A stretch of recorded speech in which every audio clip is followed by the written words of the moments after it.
Everybody, it's your man, Anthony Brogdon here with you, and I got a smooth guy on the channel today. Let me tell you something. He said, man, how you hear about me? I told him it came through the grapevine. You was highly recommended. This guy that's coming on the show today. There have been several people say, if you want to have somebody talk about Black history, and let me tell you how pertinent this topic is. He's out of Florida. He's out of where them people, and we ain't naming no names, you know who they are trying to do something with the topic of Black history and how it disseminates through the community. It's a new effort on their part. And he's out of that territory and well thought of. All right, well respected. I'm excited he's on the channel. And if I didn't say so, let me say now, my name is Anthony Brogdon. I'm an ordinary guy trying to do something extraordinary by allowing these strong inspirations to resonate throughout the world so that I can be a vehicle where people like this gentleman come on and share their thoughts. And I do my very best to ask intelligent questions. How about that, my friends? Did you see the video? And I said he's out of Florida. The video of the people that I did out of Mims, Florida. There was a guy by the name of Harry T. Moore. Brother Moore was not scared of them racist folks. And he said, I'm not going to let them stop me from urging people to vote and other things that he was doing. Man, you know, they got to that guy on Christmas Day and blew up the house, which they have renovated and is now a museum. Watch that video. Do you see the video? I was staying in Florida. The video I did with the people out of Fort Mose, where they was a sanctuary for, let's call it, for the people who were escaping enslavement in that territory. And they got there and then they were able to get a gun and shoot back. Come on over here, man. I got something for you. Come on. Fort Mose, that's in Florida. How about the one that I did with we're talking about the Seminole Indians coming out of Florida. That's on the show. I'm telling you, I'm not playing with you. And I'm happy that these people, and I know my man probably did, they vet me some to see if they want to come on here because I'm going to let it give it to you straight, no chasing. Couple more things, my friends. As you might know, I'm a filmmaker. Here go my documentary. It's called Business in the Black, The Rise of Black Business in America.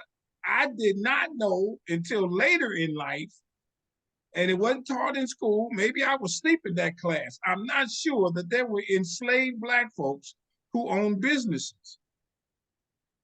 I did not know that. There's one of them. Check this out. He wasn't enslaved, but I'm staying on Florida right here. You got to watch this video. The guy, he had a beach, America, in Florida, and it was during the 1900s. Rich dude, insurance man, I was told. Bought this land, and Black folks used to go down there for a resort called America. Still going strong in many respects. All right. But when I found out about those people, I did this documentary, and it's streaming on Amazon. So get you a copy, watch Black Business Book. I took it one step further. I wrote this book, Boom Shaka Laka, a book that's good, and it's good Black history. And so get you a copy of this. It's streaming on Amazon. A couple more things on my note. Hey, watch me, my friends, because I got to get this information to you one way or the other. So I got a movie coming out. It's called They Did It. Should be out in the next 2-3 months. About 12 rich Black people that lived in the 1800s and early 1900s. I'm going to tell you about their lives. And all of them come out of the book. And little known secret, one more thing for you, my friends. I'm writing a children's book that should be out soon. I'm giving you this information. It's my mission, everybody. And so check this out. I'm excited to have this gentleman come on the channel, and he's a strong guy. And in my world, strong stands for strength, tenacity, resilience, and a sense of oneness, nobility, and grace. And come on, strong man, introduce yourself. Thank you for being on my show. Well, thank you for having me. I'm Dr. Marvin Dunn. I am a historian. My specialty is Black Florida history.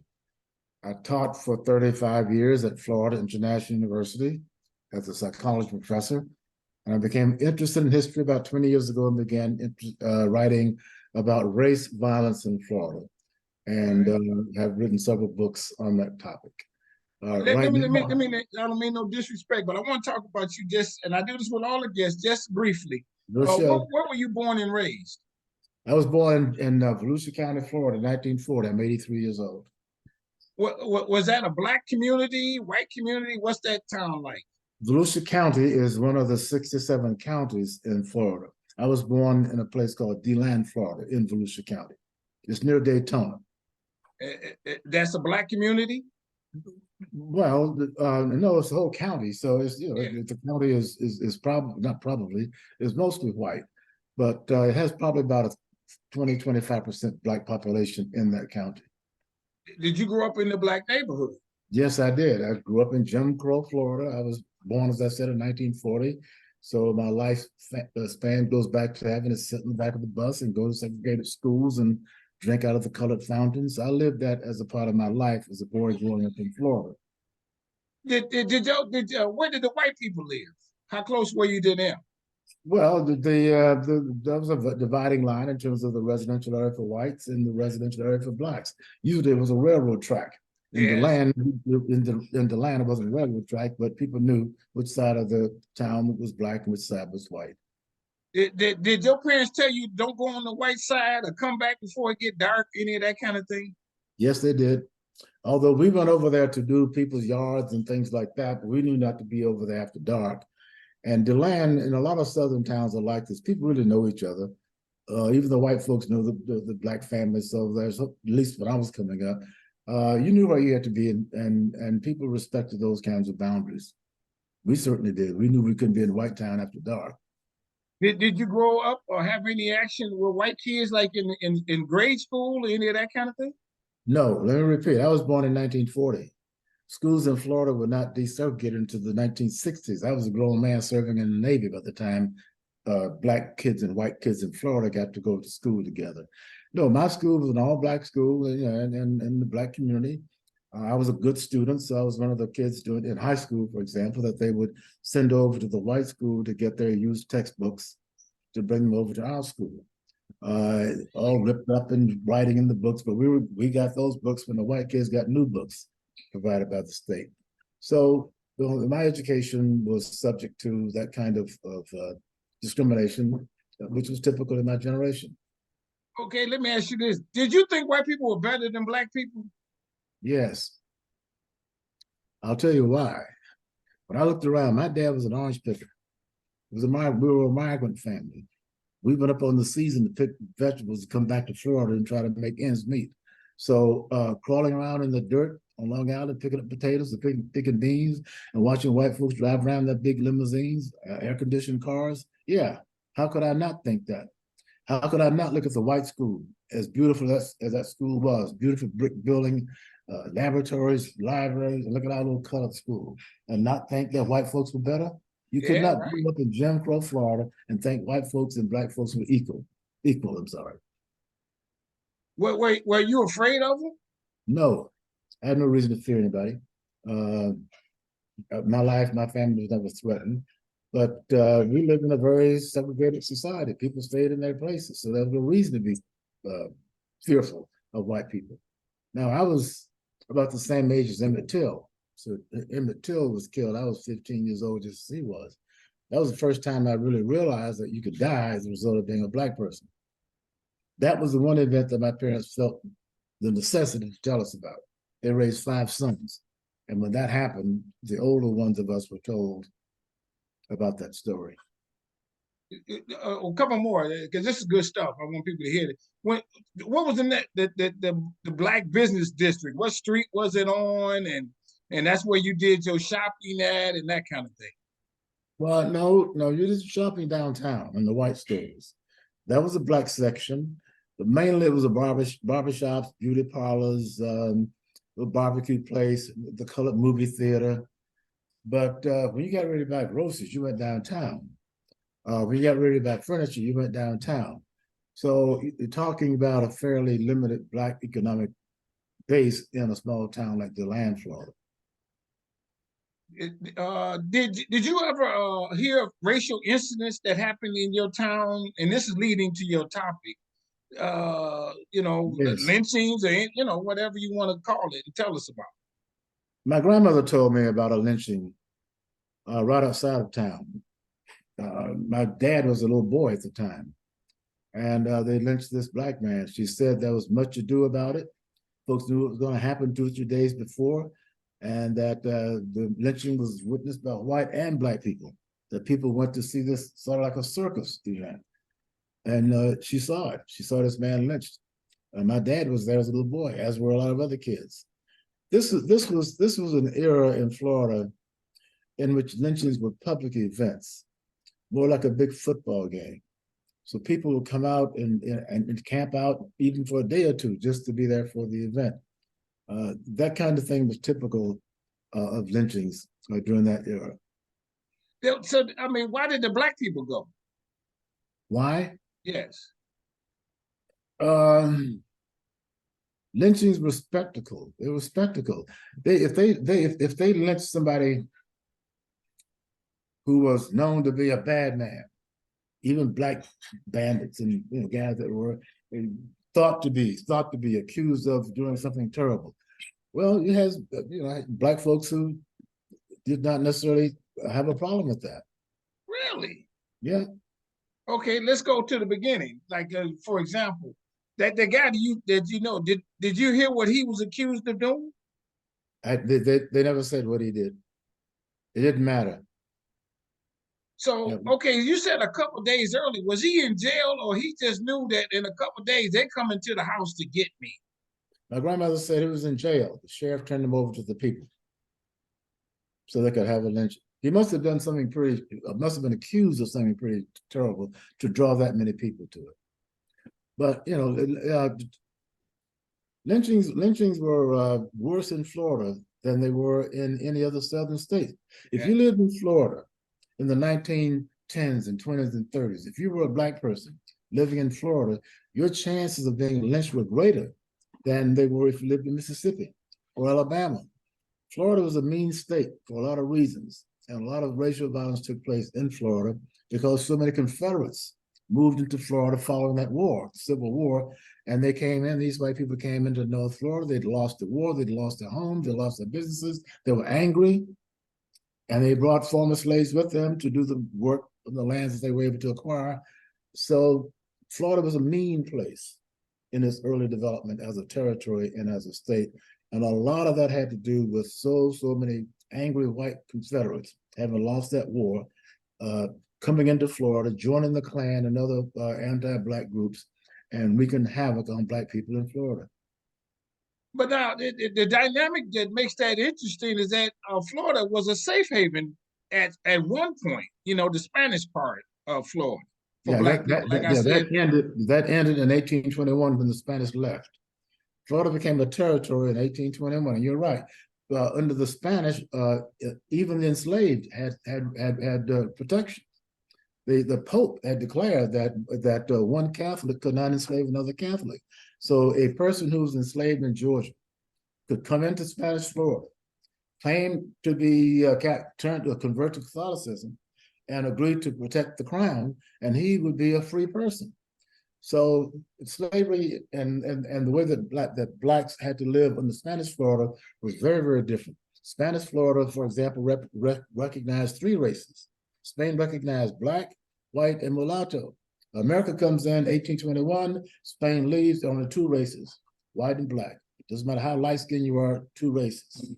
And the whole racial atmosphere in Florida was very much abused by the arrival of the Americans in charge of this territory and eventually of the state. Well, when you say they moved with their slaves down to Florida, former slaves. Yeah, former slaves, right? Well, why? Because Florida accepted them, or they had to flee from the Alabama?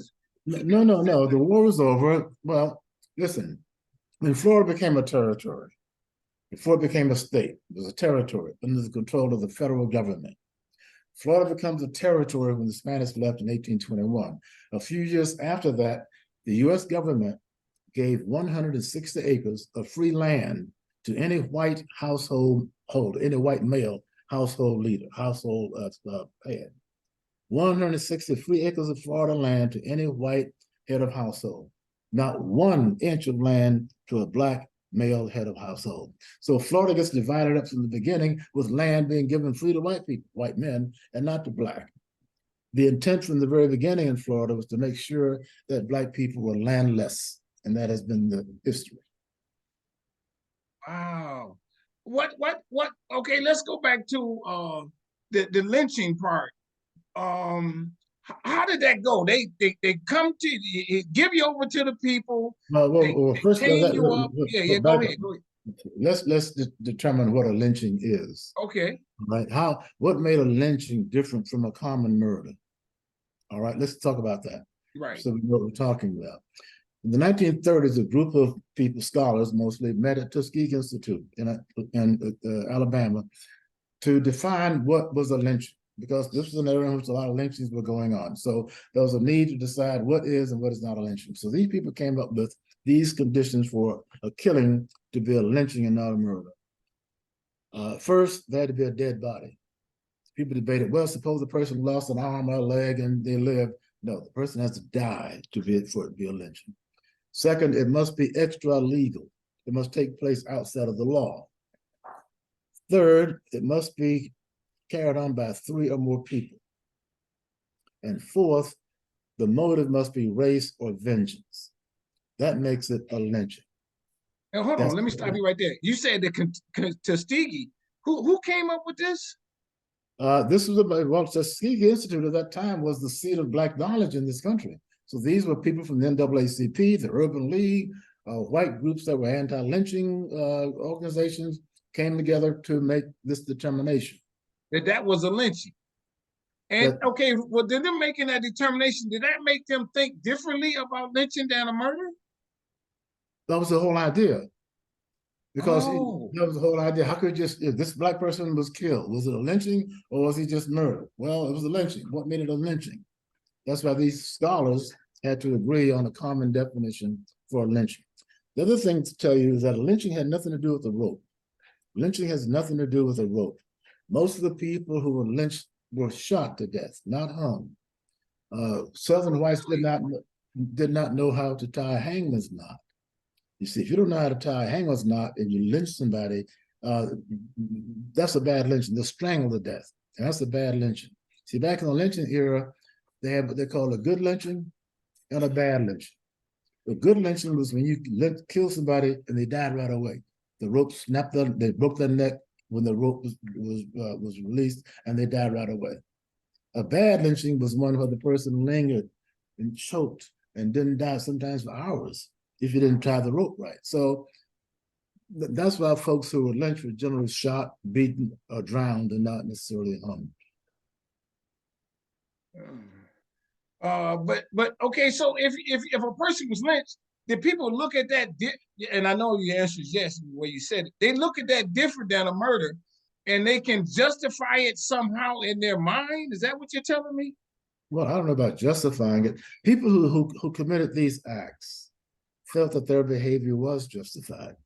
People who lynched blacks felt that they did that to protect white people, particularly white women. So that was a view that particularly if a black person killed a white police officer, that would get you lynched faster than raping a white woman. The most certain way to be sure you're going to be lynched was kill a white cop back in those days, or to even be accused of it. So when someone was accused of killing a white police officer, almost the white folks in that community said, well, if he's such a bad nigga that he would kill a white police officer, hang him. Never mind going through the courts. He'll probably get away anyway. And that was one of the fears that a lot of Southerners had, that if you let a black person go through the legal system being tried, chances are he'll get away with raping that white woman. He'll get away with robbing that store. So hang him, let, let the public be the determinant and not the justice system. Is there different crimes that led to lynching more than others? I know you just said that the police officer, but like you said, if you robbed a store or you was accused of stealing something, would that, I know it could, but were there determining factors other than I just want to do it? We have a list of all the lynchings that took place in the South by counties, by dates. That came out of Tuskegee too, and it gave the reasons. I say reasons in a quote for the lynching. So you can read John Williams lynched November 17th, 1917, Jacksonville, Florida, race, black, reason, peeping in the window at a white woman. Or Jake Jones, black male lynched in Titusville, Florida for stealing a hog.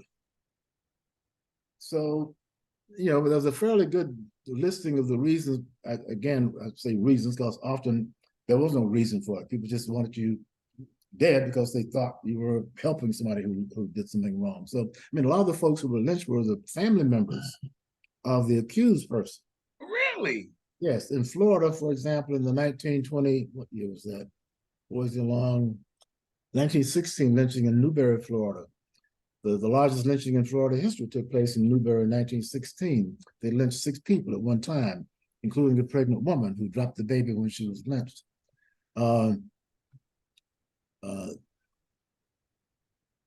That lynching took place after this black man killed a white police officer. He did kill him. The man came to arrest him. They got into a tussle. Boise Long was the black man's name. He shot this officer, then he ran out into the woods. And his wife, the next day, took him some clothes and food and helped him.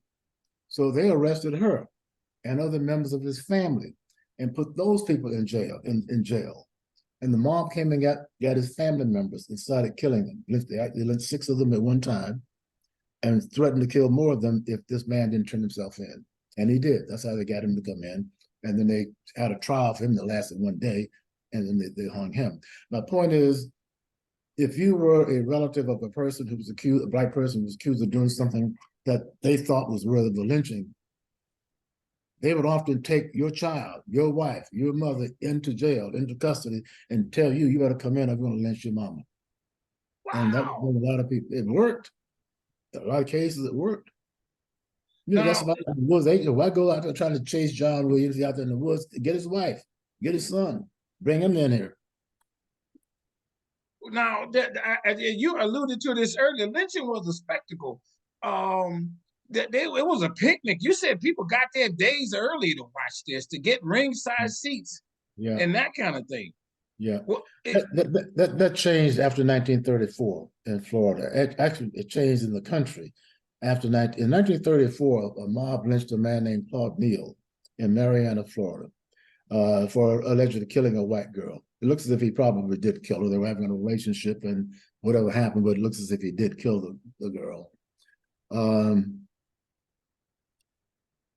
He was arrested.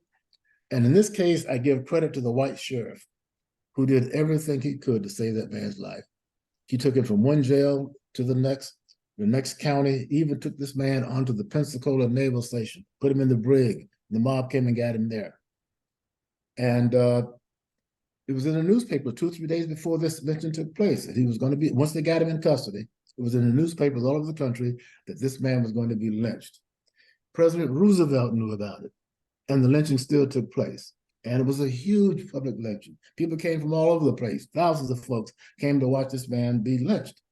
And because it was so publicly known, and it still happened, it outraged white people all over the country. And at that point, these public circus type lynchings sort of stopped happening. Lynchings became more private, where the family members would take you out and they would kill you as a private act, and would not be quite the spectacle that we saw leading up to the 1934 lynching of Claude Neal. I heard that, and we getting, this is diabolical, but we're gonna tell it because you know the answer to these. They got so where they would cut the organs out and the testicles even after they were lynched, and then they would use them as souvenirs. Is that the case? Yes, that's what happened to Claude Neal. Uh, Particularly black men who had been accused of attacking white women. They were very likely to have their bodies mutilated, genitals mutilated. And yes, people would take parts of the body of a lynching victim home, fingers, toes, and even privates. That was a fairly common thing. But you know, I studied lynchings in Florida very thoroughly. There was not one, and that was some white men who were lynched. Not many, Oh, but really? yes, there were some white men who were lynched in Florida, and other states too. Um, but there was not one instance that I could find of a white male being lynched and also castrated. That was reserved for black men and boys. But yes, there were white men who were lynched, sometimes for cattle stealing cattle or murder. But you know, 95% of lynchings were black victims. Um, that's where the word picnic comes from. So I heard. Yeah, I've heard people say I don't call it picnic, I call it something else, but they don't like Yeah. that. When But you know, when when when did it all? What was the difference between lynchings in Florida and other states? Was there a difference of the brutality? I know y'all had more numbers, but was there something else to it? no, the method of killing people pretty well was consistent across the states. Um, one way, for example, that was very common to lynch a person uh, was to they'd found a sapling tree, a tree, maybe a young tree, 20, 30 feet tall, and then have a young man go up and tie a rope to the top of the tree and drop it down. And then there would be a man at the bottom of the tree who would take the rope and tie it around the neck of the victim while they're holding it, they tied it around his neck. And then 1, 2, 3, let go. And the body would be flung up into the top of the tree and the neck would be broken. And that was a good, cheap way to do a lynching without having to bother with too much technology for trying to tie a rope. Very innovative ways of killing people. Often, the lynchers would require everybody present to fire a bullet into the body. That was very common, so that no one person could be charged with murder. This happened in Fort Lauderdale, for example, when they lynched this boy, Reuben Stacy. The deputy sheriff was present. He sort of coordinated the lynching. And when the boy was hanging up there, he gave his own pistol to those who themselves were not armed to make everybody shoot into the body. Hmm. What is and I'm going away from lynching, but is there some truth? Maybe you know this that they would take babies and feed them to the alligators. Well, I've seen dozens of postcards that go back to the early 1900s, Florida postcards, many of them that show alligators eating black babies. One of the jokes during the early Florida history, during the territorial period, was that black babies were good for gator bait. I don't know how true this is. The closest I can come to trying to figure out if this was a practice that actually happened was that if you alligators feed at night, so if you wanted to have a gator attracted out of the water to come up to be caught, because they'd be trying to catch the gators to skin them and get the meat and what have you. If you had something flapping around at the water's edge, the gators would come to it. And that sometimes they would use children to do that, to attract the gators to the shoreline. I've only heard this as folklore. I don't know of any place where it happened, but it's Okay. believable. What is what ends lynching? I mean, how does this begin to subside? Is there a public outcry at some point? When does this begin to kind of calm In the, down? I don't know what the term is. well, by the time you get into the late 40s, lynching was becoming more uncommon. The last lynching we can document in Florida was 1964. You mentioned Mr. Moore, who was lynched. See, Moore was killed in 1951. But was that a lynching? His house was blown up, and he and his wife were killed. But was that a lynching? Yes, it was. It met the same standards that I just gave you in the beginning of Oh, this I meeting. see what you're saying. Yeah, Yes. yeah. That lynching took place in 1951. But by that time, it was really trading off. A lot of that happened because we had so many black men coming back from the Second World War who knew how to fight, who knew how to use a gun. And you had organizations in the black community, particularly organizations of black men, standing up to protect their communities, particularly black veterans. See, the thing about the Klan and folks whites who terrorized black people back during this era, you ask them why did it stop?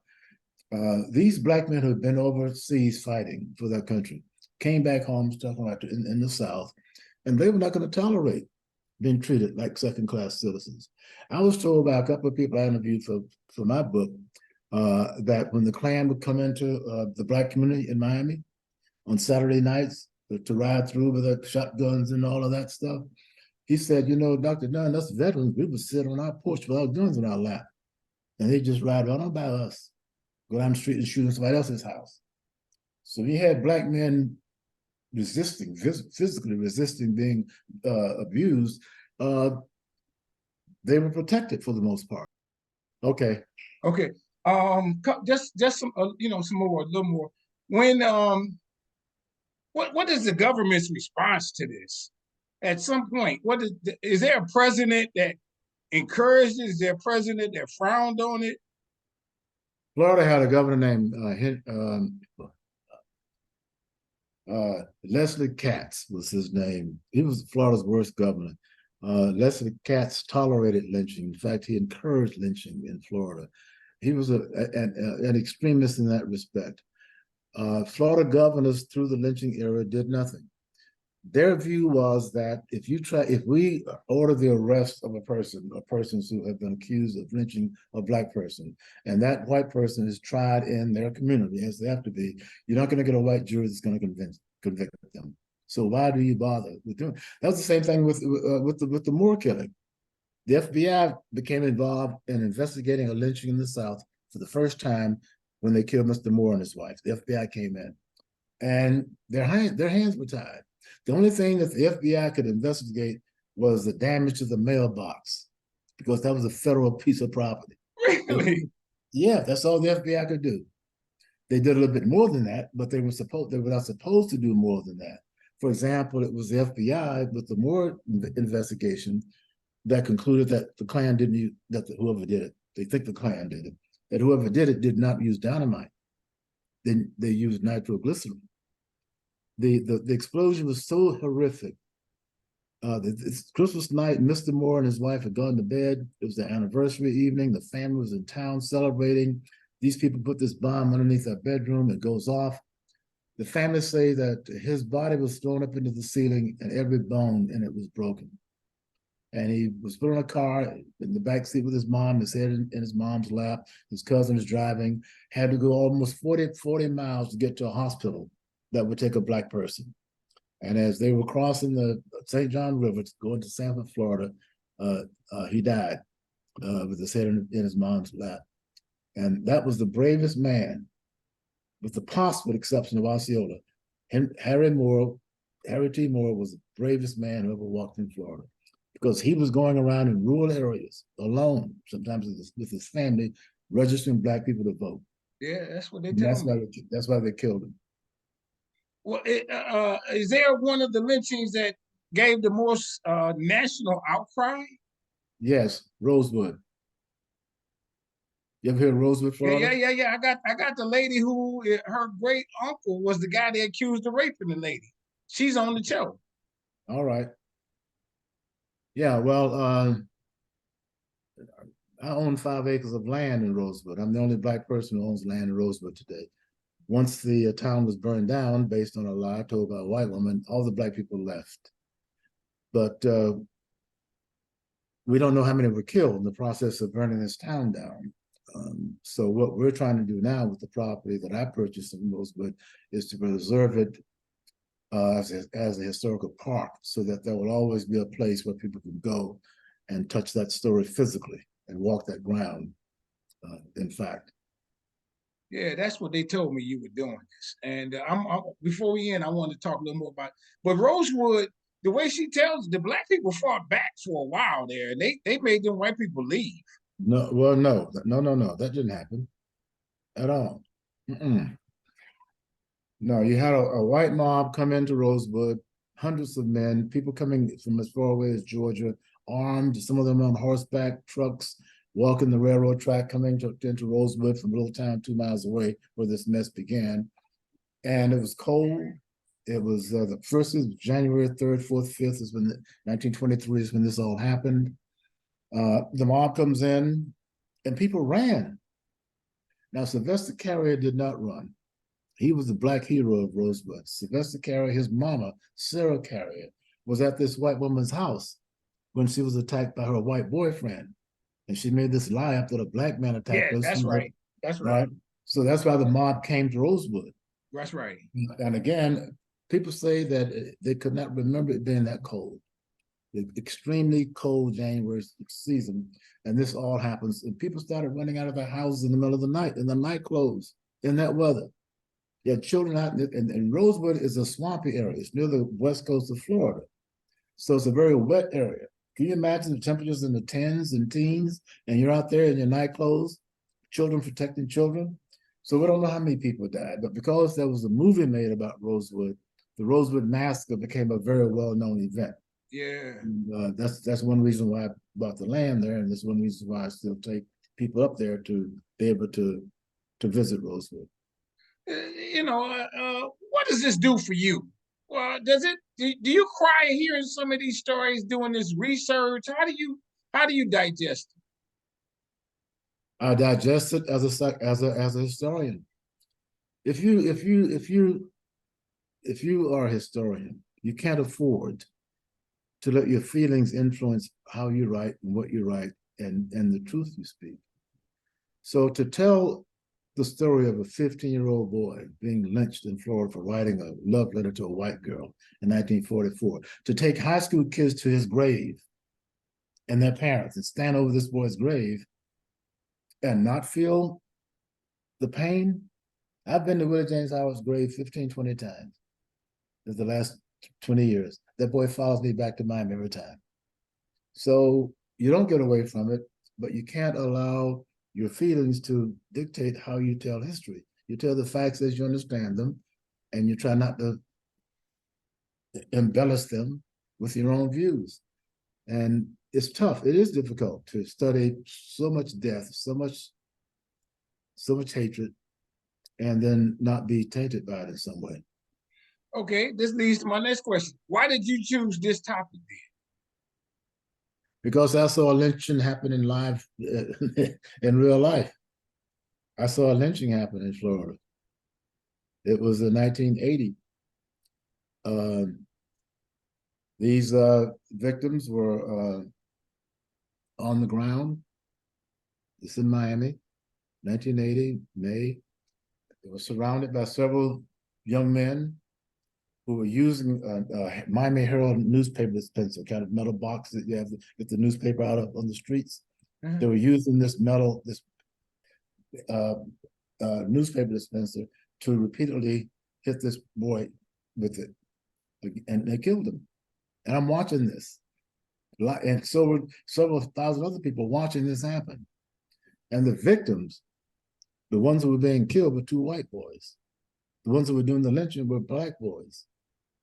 That was during the Miami riot of 1980. What I just described to you was the same elements of a lynching that I described to you earlier.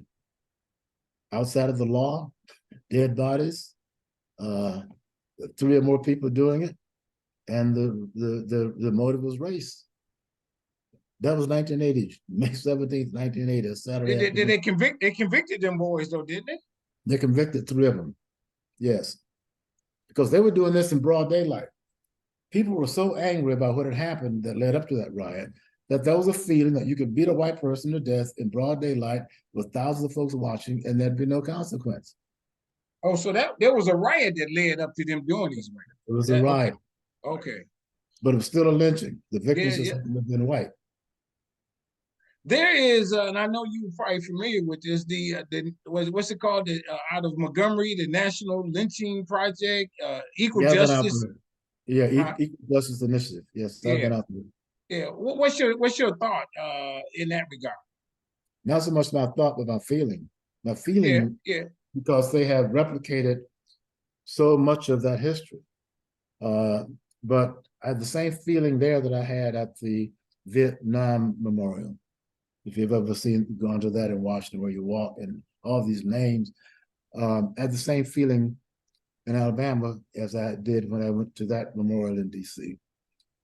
So much death, and with precise names of the victims. That kind of detail of mass killings over decades, difficult to visually see that and not be overwhelmed, the sheer numbers. You know, there is an effort in many communities, particularly in it's a reconciliation efforts that Yes. many. What's your take on those? And you know, That's what I explain want that to what that is, if you will.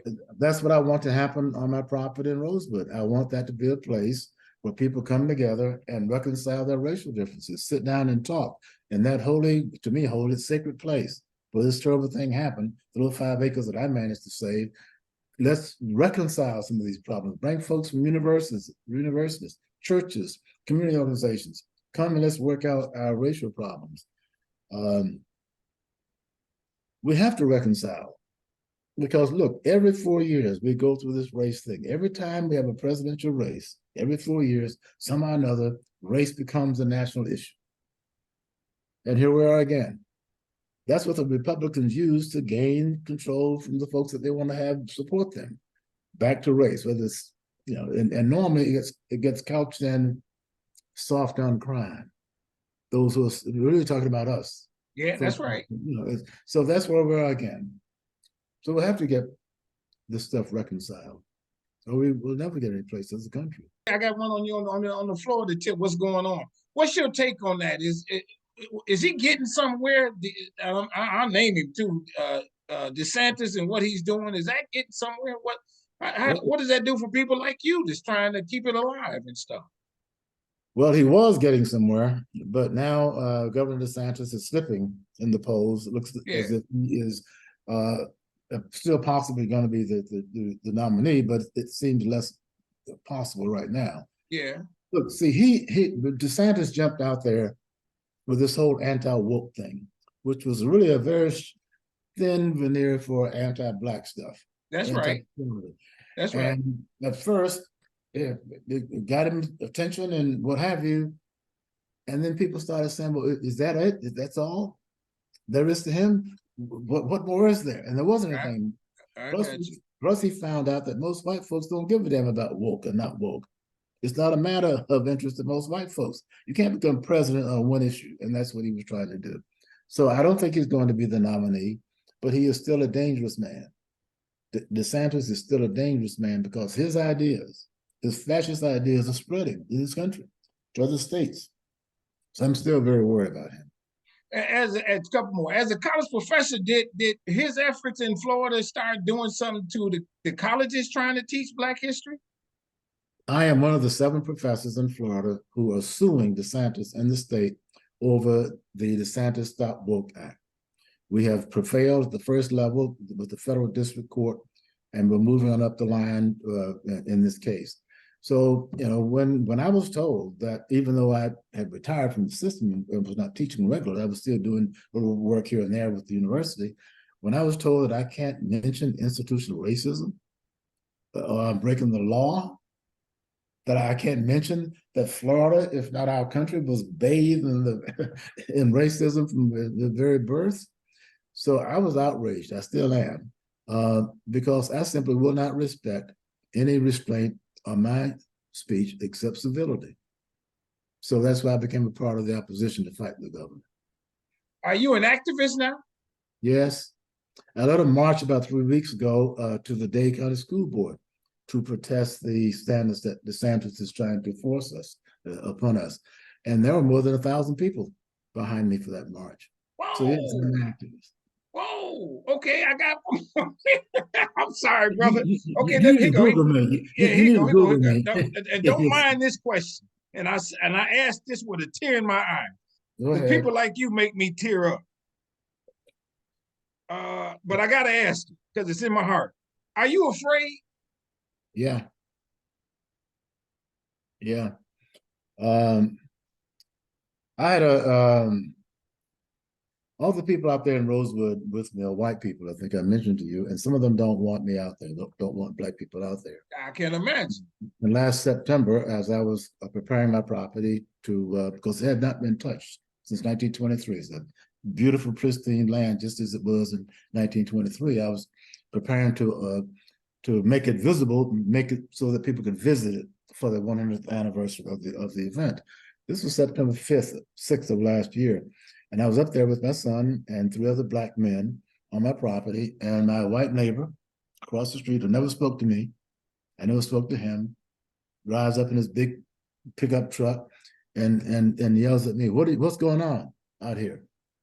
And I said, well, sir, this is my property, and I'm getting ready to, I didn't get any further than that. He said, well, if that's your property, why don't you all park on your side of the road? I said, this is a county road, sir. We'll park wherever we want to. Oh, Threw him into a rage. He stepped on the gas, turns the truck around, starts yelling the N word and the F word, yells at one of the white guys that was there, help to give me an estimate about clearing the property. You're just as bad as the niggers.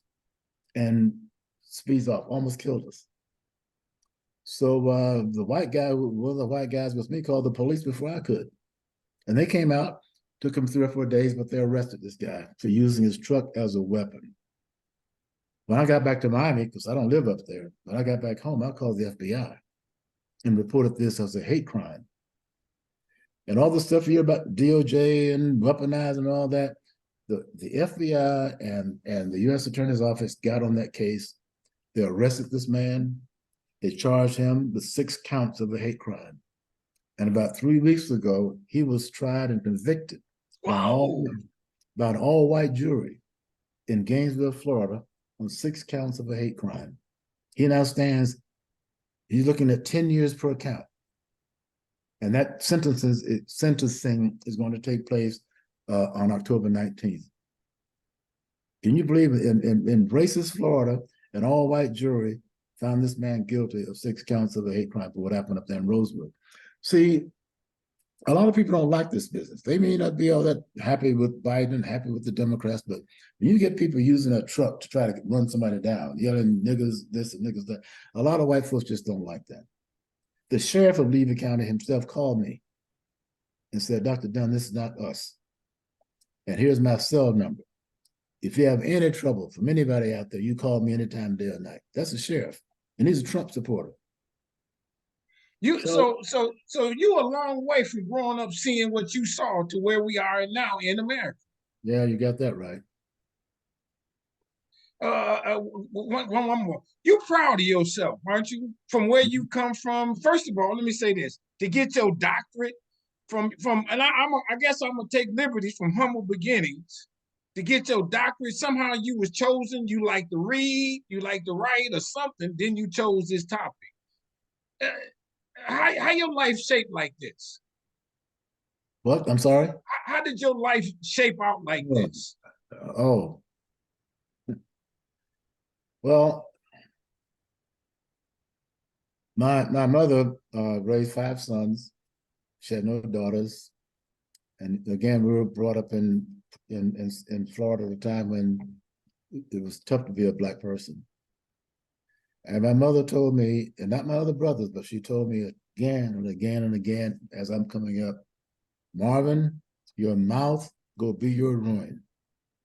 Because I always have to say something back. I always have to have the last word. And I guess that's just the way I've evolved as an adult person.